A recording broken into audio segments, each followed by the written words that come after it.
Hi Shankies, I hope this video finds you all well. I wanted to take the time to do a read aloud with one of my favorite kids books, Glamourpuss. It is written by Sarah Weeks and illustrated by David Small.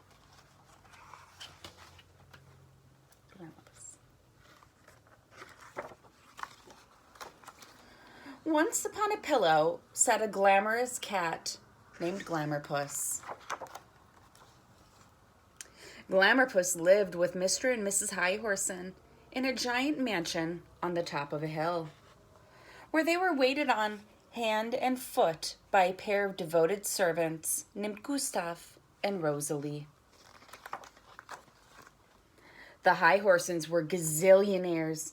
Having no children, they focused all their attention on Glamourpuss, showering her with expensive gifts and unbridled affection. She had her own room, her own place at the dinner table, and even a necklace made out of real diamonds. Unlike other cats, Glamourpuss wasn't expected to chase mice or rid the closet of moths.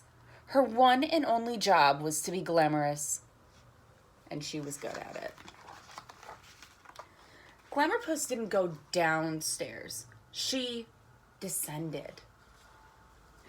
She didn't lie down. She reclined. She didn't stretch. She extended. And because she understood that less is sometimes more, instead of saying meow like an ordinary cat, she shortened it to just me. Glamourpuss enjoyed living in the lap of luxury. She had everything a cat could possibly want. The Highhorsens only had to ring a little silver bell, and Gustav and Rosalie would come running. After a delicious snack, Glamourpuss would practice being glamorous. Mirror, mirror on the wall, who is the most glamorous of all, she wondered. But of course the answer wasn't obvious. Me. One day, Glamourpuss was fine-tuning some of her favorite expressions.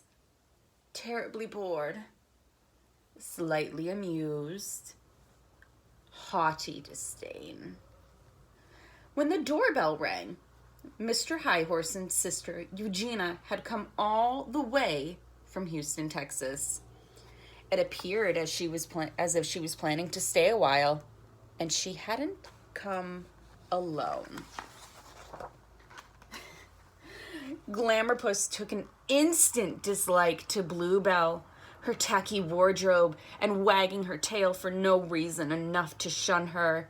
But to make matters worse, Bluebell did tricks. First rate, boomed Mr. Highhorsen. Adorable, squealed Mrs. Highhorsen. "Ha y'all ever seen anything more precious in your entire life?" drawled Eugenia. "Why, couldn't you just eat her up with a spoon?" Absolutely, thought Glamourpuss, and she added a new expression to her repertoire. Utter disgust. Later, when no one was looking, Glamourpuss decided to show Bluebell a little trick of her own. She descended and reclined, and then, just at the right moment, she extended. Glamourpuss hoped Bluebell would get the message and stop trying to steal her thunder. But the next day, there she was again, parading around the house in another ridiculous outfit.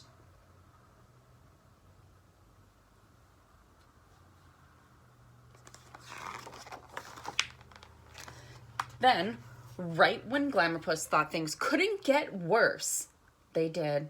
"Ha y'all ever seen anything more glamorous in your life?" gushed Eugenia. Glamourpuss couldn't believe her ears. How could anyone think that Bluebell was more glamorous than she was? It was preposterous, outrageous, absurd. Yet deep down inside, Glamourpuss was beginning to worry that it might actually be true.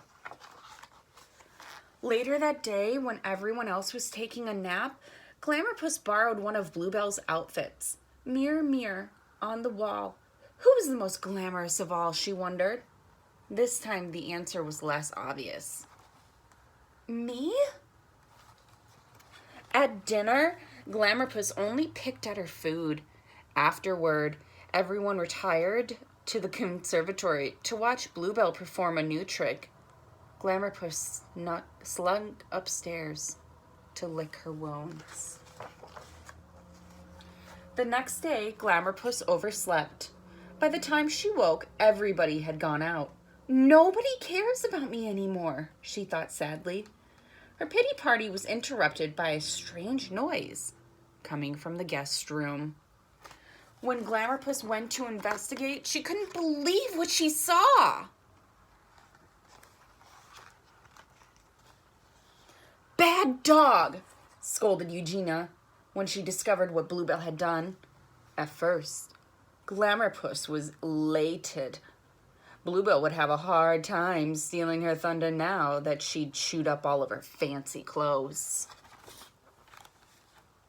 But later, when she caught Bluebell doing a little practicing of her own, Glamourpuss realized she'd made a terrible mistake. Bluebell had chewed up her clothes because she despised them.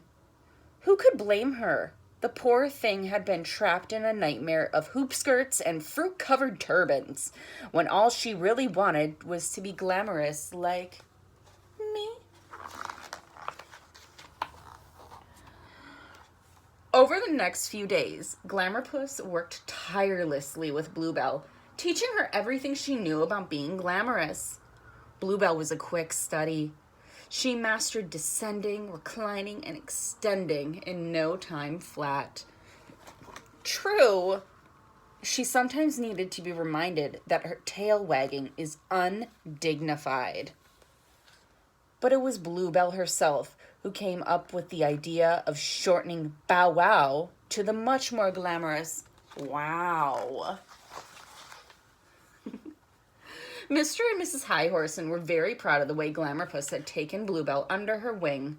Eugenia wasn't happy about it at first, but eventually she learned to accept Bluebell's true nature. As for Glamourpuss, she learned an important lesson too. When it comes to being glamorous, less is sometimes more. But when it comes to having friends, you can never have too many. I hope you all enjoyed. Stay well. Bye.